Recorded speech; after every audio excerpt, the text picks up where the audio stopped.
In today's world, being understood can make all the difference, especially when it comes to healthcare, education, and essential services.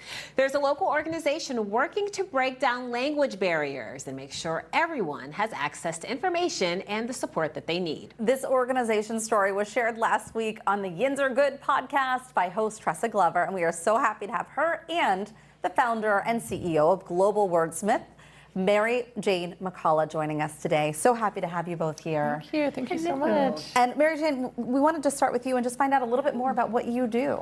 Yeah, so Global Wordsmiths is a local social enterprise, and we provide language translation, interpretation, language access training and consulting, and localization services for businesses, social service providers, healthcare providers, school districts, all different kinds of organizations. And when you say legal access, define that a little bit more. What does that mean? Yeah, well, language access. And so this is the idea that language barriers can really prevent people from accessing services, resources, and information, like talking to their kids' teachers or going to the doctor or even scheduling a doctor's appointment. So we fill in those gaps and we help service providers be able to make their services accessible to individuals who don't communicate in English. Tressa, you are a magnet for good.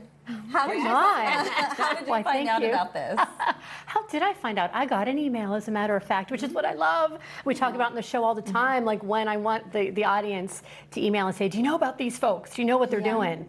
And I hadn't heard, and boy, was I glad to learn about them. And there was so much, and I think even at the end of the episode, as I was, wrapping up, I said, I learned so much. But about even the numbers of folks and a number of interpreters that you have, and the numbers of people in Pittsburgh who need this help and who are getting it, and just the number of languages that are requested. Yeah. So it's really something, and I think that for a lot of us who this isn't our day-to-day, we don't realize the full importance of it and how it's life-changing. Right. Yeah, and I mean, it sounds like you learned so much just in your first interaction in that interview. Was there something that really stood out to you about that conversation? I think the number of languages, which I will let Mary Jayne say. Oh yeah, but the number of that are requested for translator or for interpreters. How many languages? Yeah, well, so at Global Wordsmiths, we actually have more than 300 interpreters locally who speak more than 120 languages. And we get requests regularly for all of those languages here in the city, in the region.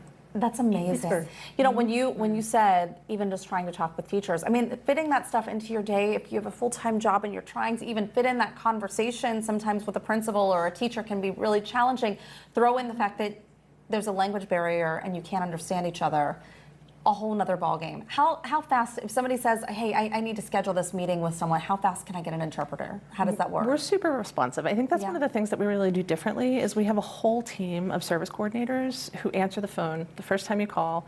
We try to pair the right interpreter with the right job, and we can usually turn somebody around within minutes. Wow. Are there situations where language access might be needed, where maybe we might not think it's necessary? Yeah, I think it's more a matter of people not realizing that we use communication for everything. Yeah. Right? And when that ability isn't there, when you can't communicate, when you can't understood, when you can't be understood, it's prohibitive for almost everything that we do. Right? I think because we're not in the mix of this, we don't get to see the good work that's happening all the time. But I asked you as soon as you walked in, I said, do you work with Hello Neighbor at all? And you said, of course, we collaborate with them all the time. But it's these organizations who work together sometimes to make sure that even the fact that you exist is getting put out there to the people who might need it. Yeah, and that's one of the things I love about this region in particular is we all lift each other up. We all work together. There's a lot of work to be done, but there's so many wonderful people out there doing it. Yeah, and it shows that Pittsburgh really is a melting pot of so many different nationalities, so many different people from across the world. Yeah. I was thinking about that too, because we hear about it from little history here, but as we know, from the steel mill days when folks were coming obviously from all over, and that is the roots of it. But then we tend to not hear about it now in our modern times, and I think it gets lost how many folks we do still have that are coming here. And this is such a great a light bulb moment for me of that, of like, Right, this is happening Still right is. here. Yeah. Wonderful stuff. Thank you so much. Nice to thanks see you for again. having me. Thank you. Really good. All right, well, the Yinz Are Good podcast is available on most audio streaming platforms. We'll have a link to it on our website. Ahead on Talk Pittsburgh, we've got some good news to share today, including a local win in a game of marbles. Yeah, you'll definitely want to stick around to hear this story. And Boaz is in the World of Cup spirit at one of the biggest stages in Pittsburgh sports. Hey, Boaz. Hey, yeah, that's right. Normally the Steelers play here, but this weekend it is all about soccer. We're all partying for the World Cup, and if you want to watch the game on a 5,000-foot screen, you can do it for free. We're going to tell you how right after the break.